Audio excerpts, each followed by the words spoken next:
Welcome back to the Happy Hour, guys. My name is Mark Aldrich. Behind the camera today we have Squigs. Hi, Squigs. We are in Newburgh, New York. Now, George Washington slept in Newburgh. He did not sleep at the Newburgh Brewing Company, but we're going to introduce you to them today. The Hudson Valley Craft Beer scene is exploding. As you can hear, there's help on the way.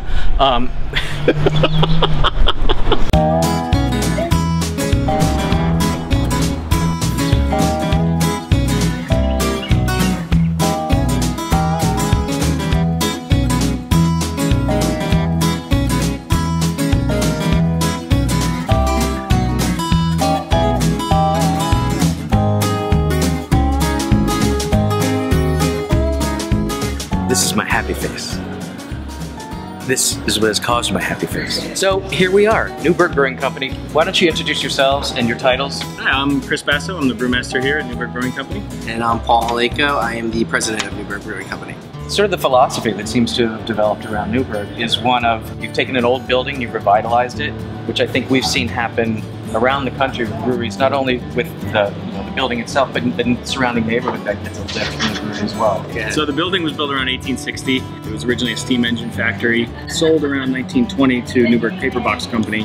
We have our Paper Box Pale Ale, where that name comes from. And we bought it in 2011, rehabbed it a bit, and got brewing in 2012. Drinking a Kolsch, actually supplied to one restaurant only in New York City, Blue Smoke, a fantastic barbecue joint, and here. So the only two places you can get this Kolsch, and I'll tell you, it's a warm day, and this is the perfect beer for today, for me, for my life, in Newburgh, New York, at the Newburgh Brewing Company. It's a beautiful spot. You should be here. And we're both pretty local to here. We're both Hudson Valley natives. We come from a town. It's about 15 minutes away from the brewery itself. So when we were initially deciding where we wanted to do it, we knew we wanted to do it in the Hudson Valley, and Chris immediately knew that he wanted to do it in Newburgh. So, and I know you talked about this whole idea of revitalization. Yeah. I think, maybe Chris, you want to touch on that because you come from the Brooklyn Brewery, which is such a great example of revitalization start. Yeah, probably absolutely. one of the most visible national examples. Yeah, I saw it firsthand. I mean, it was already well on its way by the time I started working there, but even hearing stories of the old days from the guys that were there before me, Williamsburg was not a great place to be. They said they would go to work and leave right away and go home. You didn't hang out in the neighborhood. There was nowhere to hang out. Right. And if you did, it was probably dangerous.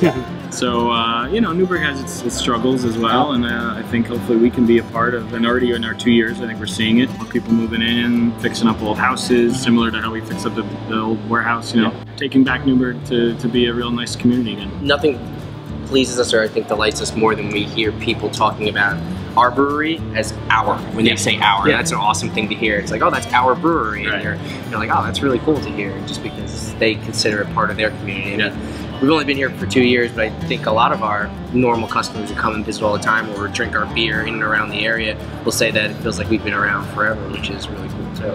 Yeah, sometimes it feels like that. A lot of your menu items and a lot of the ingredients for your beers are sourced locally too, is that right? Yeah, absolutely. I mean, whenever we can, we use beer ingredients. Sadly, the time is coming where it's becoming more and more feasible to get local hops at least more than once a year, and grain and things like that. And that's growing, and it's I think it's going to get there in the next couple of years.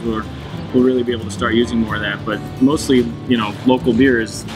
All the breweries around the country, it's not really made from local products. So where we can really use local produce, though, is in our taproom kitchen, which is great. So all our vegetables and pork and chicken, everything we get, is sourced as close to the brewery as possible. We just picked coriander this morning. Well, the coriander's sitting out in the sun right now. Yeah, drying out in the sun. That is going to go into a goza that we're making with Hoptron Boutique in Patchogue, Long Island. Great place. Yeah, so they'll get it, and we'll have it here in the tap room. Those will be the only two places.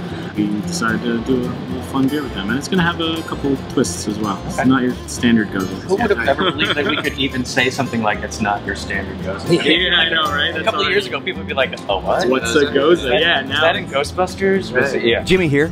Any day on the Hudson Valley is a good day. Now let's hear a little bit about their philosophy of brewing. We try to do a lot of session beers. We really started that way. Our 4 initial beers were nothing was stronger than 4.2%. Yeah. We still, 4 out of most of our year-rounds are sessionable. Okay. I still try to make a sessionable beer whenever possible, unless it, by style or some other reason of it, will be better as a stronger beer. So especially, and we live upstate. It's like we're not in the city. People don't take a cab or the subway. People have to drive up here. And that's an important. That's another thing. And most of the country doesn't live in you know, cities with good public transportation. Right. You need to make sure you can get home from your night out. Yeah. I think our tap room maybe feeds that as well. It's sort of a nice symbiosis in a way of the brewing style and what our facility we have for people to come drink. You know, it's basically a big beer hall. Yeah. You know, if we're only brewing 9% beers, it's gonna get sweaty up there. Yeah. It's gonna be bad. We don't we're probably one of the few breweries that does not make a traditional American style IPA. We just don't. We make a double IPA. We make a regular pale ale. It's not stubbornness, but it's just there's a million other things to make, you know. And I make a beer every month, so it's not like I'm not making other beers. Right. There's just so many wonderful flavors out there. It's, you know, it's like listening to the same song over and over again. Tell us a little bit about your backgrounds. How did you end up here brewing beer, and how did you end up as a president? You know, born and raised around here, so Hudson Valley natives, and we both were at Boston University for college after high school. We've known each other probably since we were 12. I studied science education. I was going to be a biology teacher. Didn't end up doing that. This sounds so much more fun than that. Yeah, well, there's science, so it's useful. Went to culinary school actually before, and then sort of while I was getting into culinary school, I started homebrewing and really fell in love with that. By the time I was done with school, I was wanting to work in like a brew pub or something where I could learn how to brew as well. I was working in the kitchen maybe, you know. But nothing really materialized as far as work in that respect went. So I was lucky enough to land a part-time job at Brooklyn Brewery. I didn't know what it meant to be a professional brewer, you know, but working there I did about a year part-time there. Sort of saw what it was all about, really loved it. They offered me a full-time job and I went with that. I was working in restaurant kitchens while working part-time at Brooklyn. And now I get to sort of get my culinary creativity out in our kitchen here, you know. Me and my sister designed most of the menu here. She went to culinary school as well, so we kind of run the kitchen. Her more so than me on a day-to-day basis. Oh no, I have a completely different and far more boring background. I'm actually a CPA. So when I went to BU, I went to the business school there. I had a degree in finance and accounting and started my career in public accounting. But all my clients when I was in public accounting were early stage venture-backed companies, so they were startups. It was in an area of the country called Waltham, which is a town right outside of Boston. I was born in Worcester. So. Oh, okay, sure. So when I was there, Waltham had the second most venture capital money of anywhere in the country besides Silicon Valley. I know, right? So there's a slew of startup companies.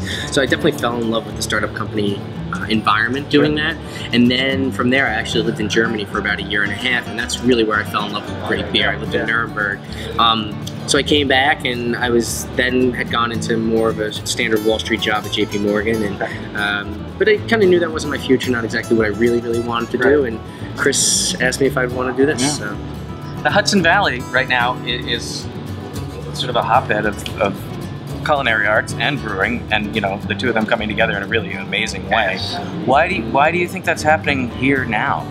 There's just everything here. I mean, from, you know, all the great, there's always been the farms and the things. It's just people from the city now want to get away from that lifestyle and are moving up here, and they now have this sort of more, say, adventurous sort of palate, I'd say, just with beer and wine and spirits and you know, food. All that stuff is really taking hold here in the Hudson Valley, and because, you know, the resources are right at, you know, right outside your door. Yeah. Clearly you're interested in giving back to the community, so how does that present itself in terms of charity? We donate beer to events, you know, and help out in that way whenever we can. We don't have money to give, but you know, if we can help them raise money by donating beer to their events or whatever, we're always happy to do that. Yeah, every Sunday we do charity bartending, where from 1 to 4, a local charity comes in, they'll work behind the bar with us. They'll do 50-50, sometimes they'll bring in their own live music. I think our big one that we do every year is called River Brew, it's for the Michael J. Fox Foundation. We've done it 3 years now, and this year we raised somewhere north of $15,000. It's just one night. So the whole craft beer movement is built on the idea of supporting local, and so we've always said it would be really disingenuous to ask people to support us as the local brewery, but not in turn support the local community. Yeah. Our tap room here is open Wednesday through Sunday.